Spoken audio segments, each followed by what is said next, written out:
the summer of love.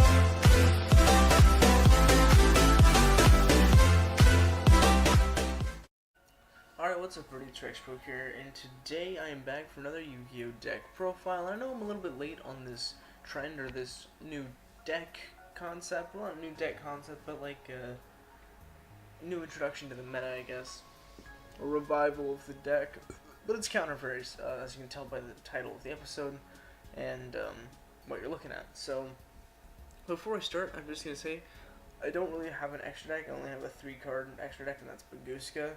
And that's because it's just a good floodgate to help, protect yourself while you don't maybe have any monsters to help you, and you can just sort of, set all your cards to keep your opponent from doing anything as well. And the reason why I don't have any other side deck cards is because this isn't really a spam deck. It really is sort of just like stick to one monster and protect it, and then just keep beating into your opponent eventually till they slow play and die. It's really an annoying deck to play against, but I needed to do a deck profile, and this was the only one I had ready. So yeah, I'm finally going to bring it to you, and we're going to go ahead and get into it now, starting with our 3 Bountiful Artemis. Each time a counter trap is activated, draw a card. So the reason why this deck is called Counter Fairies is because of this card.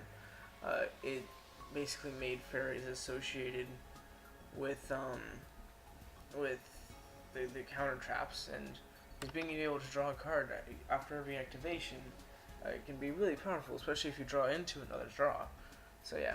Then next we have 3 Guiding Ariadne, or Ariana Grande, as me and my friends like to call her.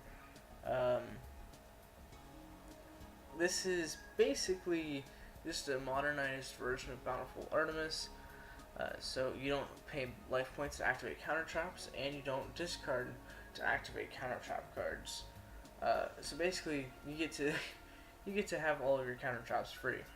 And then its monster effect is if this card destroyed by battle or card effect, you can reveal 3 counter traps from your deck, and then your opponent gives one to you. So it searches out your counter traps, so you don't have to rely on them for draw. It makes it so that your counter traps are free to activate. It's crazy good.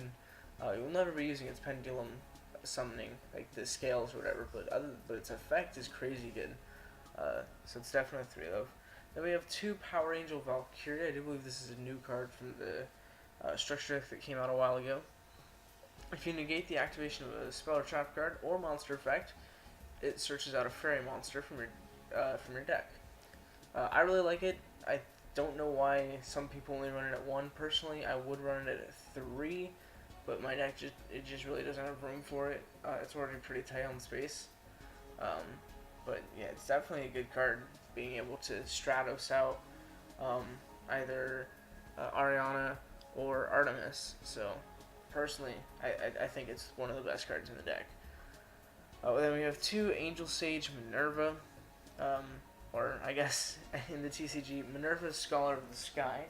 Each time a counter trap is activated, this card gains 500 attack, and if Sanctuary in the Sky is on the field, you can add a counter trap from a graveyard to your hand. So it is counter trap recovery, which makes it really good. Plus, it can eventually become a beater, which is really nice. So it's basically like the weaker version of our boss monster.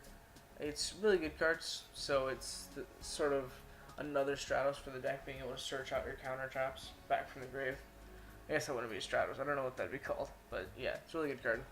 Then we also have 1 MiltyOsage of the Sky.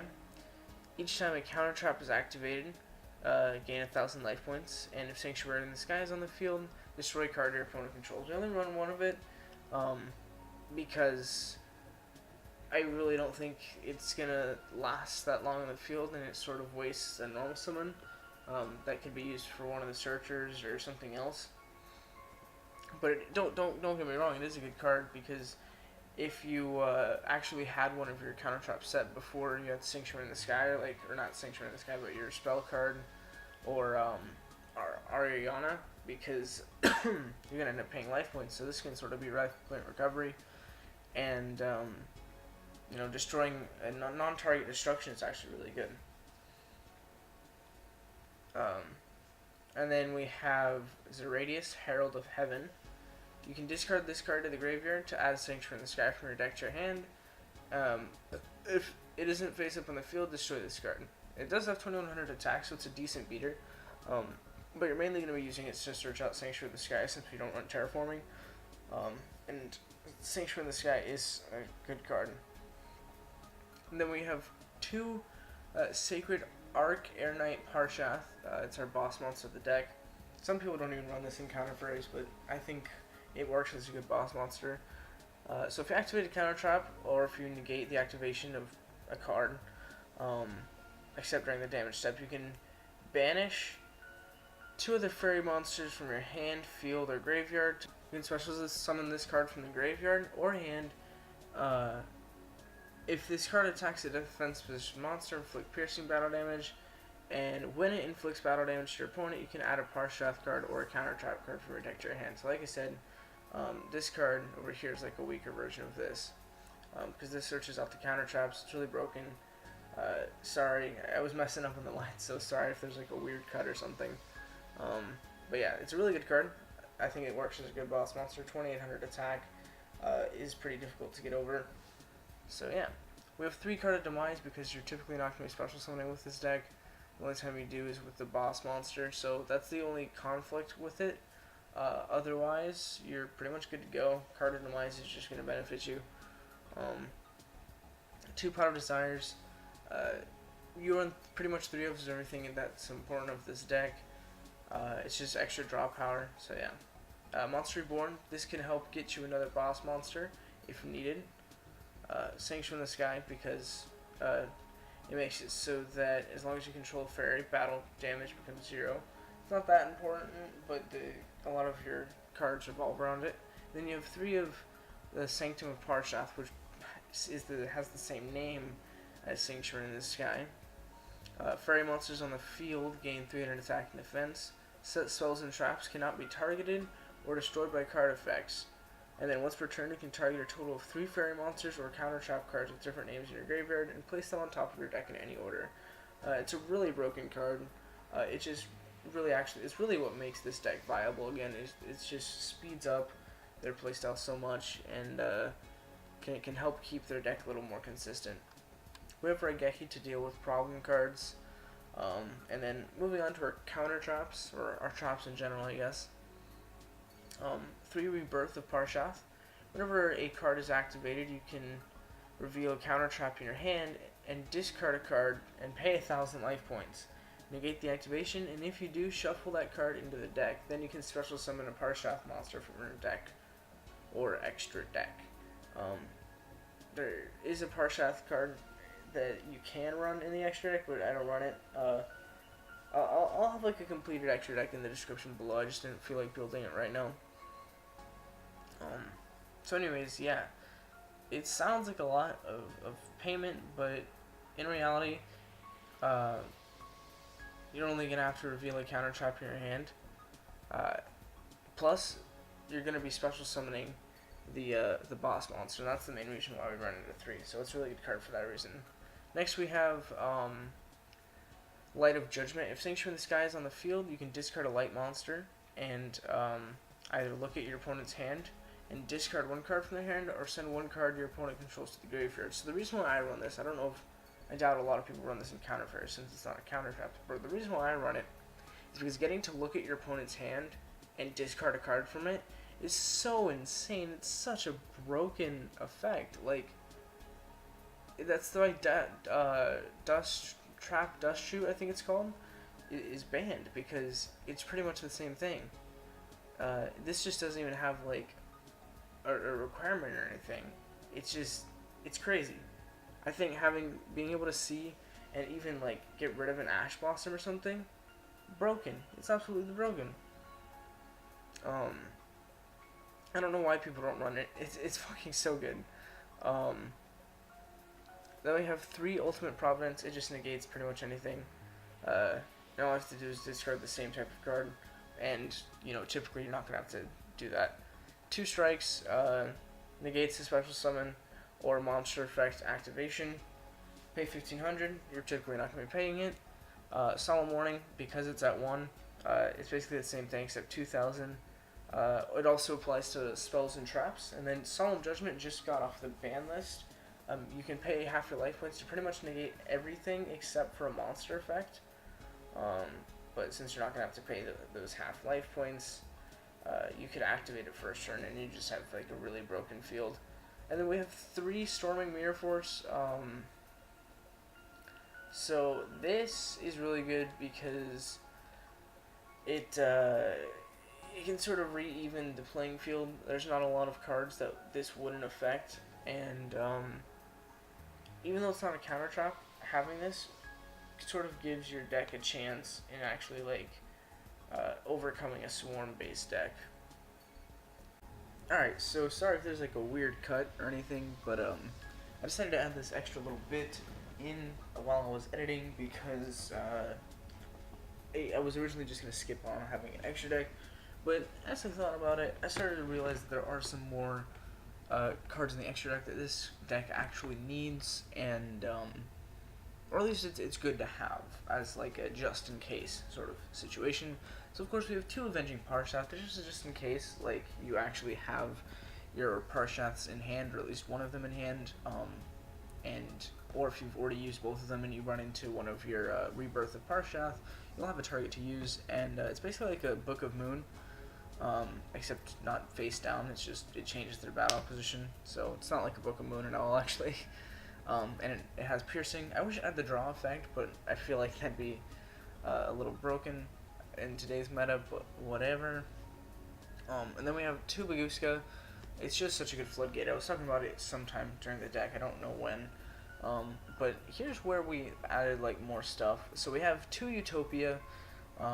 It's a decent card on its own, but we're running it for its evolutions, which are, I run 1 Utopia Prime and 1 Utopia Ray. Actually, this should actually be there first.